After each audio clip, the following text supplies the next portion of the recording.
Magandang hapon sa ating lahat at naritong ulat sa lagay ng panahon ngayong hapon ng Martes, June 9, 2026.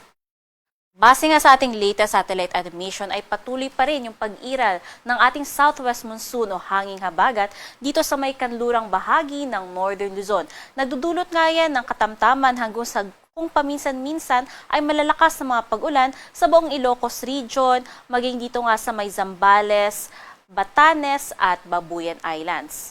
Samantalang sa nalalabing bahagi naman ng ating bansa, iiral lamang yung localized thunderstorms o yung mga pulo-pulo at panandali ang mga pag-ulan, pagkilat at pagkulog lalong-lalo na nga sa hapon at sa gabi.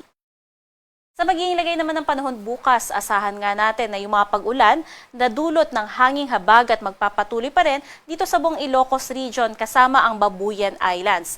At frontal system naman yung magdadala ng mga pag-ulan sa may bahagi ng Batanes. At sa nalalabing bahagi naman ng Luzon, asahan lamang yung tsansa ng mga localized thunderstorm pagdating ng hapon o kaya naman sa gabi. Agwat ang temperatura dito sa may Tuguegarao aabot ng 26 to 36 degrees Celsius at sa Metro Manila 26 to 33 degrees Celsius. Samantalang dito naman sa Legazpi 25 to 32 degrees Celsius. Sa magiging lagay naman ng panahon dito sa may bahagi ng Palawan, Visayas at Mindanao, asahan lamang natin yung mga localized thunderstorms. Ngunit huwag natin ipagwawalang bahala nga yan dahil nakikitaan nga natin ng matataas na tsansa ng mga localized thunderstorms, lalong-lalo na nga dito sa may bahagi ng Mindanao at dito rin sa may bahagi ng Visayas na kung saan maaari yang magdulot ng mga malalakas na mga pag-ulan. Agwat ang temperatura dito sa may Kalayaan Islands, Puerto Princesa at Iloilo umaabot 25 to 33 degrees Celsius, samantalang dito sa may Cagayan de Oro 26 to 33 degrees Celsius at sa Davao 26 to 34 degrees Celsius. Sa magiging lagay naman ng ating karagatan, wala tayong nakataas na gale warning kaya malayang maglalayag lahat ng sasakyang pandagat. Iba yung pag-iingat lamang sa ating mga kababayan na maglalayag ngayon dito sa may karagatan sa Northern Luzon dahil yung mga pag-alon nga dyan magiging katamtaman hanggang sa matataas.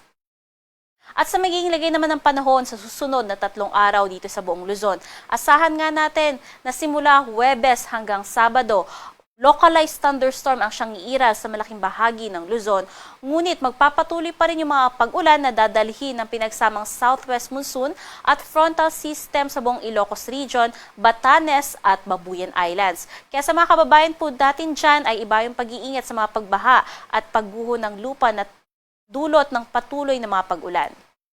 Samantalang sa buong Visayas at Mindanao, asahan pa rin natin na iiral ang localized thunderstorm kaya generally fair weather. Ngunit, huwag pa rin po natin ipagsasawalang bahala dahil pagsapit ka ng Huwebes hanggang Sabado, mas matataas yung tsansa ng mga localized thunderstorm sa malaking bahagi ng Visayas at Mindanao. Dito sa Kalakhang, Maynila, ang araw ay lulubog ng alas 6:24 ng hapon at sisikat naman yan bukas ng alas 5:26 ng umaga. Manatiling may alam sa lagay ng panahon at bisitahin ang ating mga social media pages sa X, Facebook at YouTube at i-search lamang ang DOST Pag-asa. At para sa mga karagdagang impormasyon ay bisitahin ang ating website pagasa.dost.gov.ph at panahon.gov.ph. At yan ang latest mula dito sa Pag-asa Weather Forecasting Center. Charmaine Varilla, nag-uulat.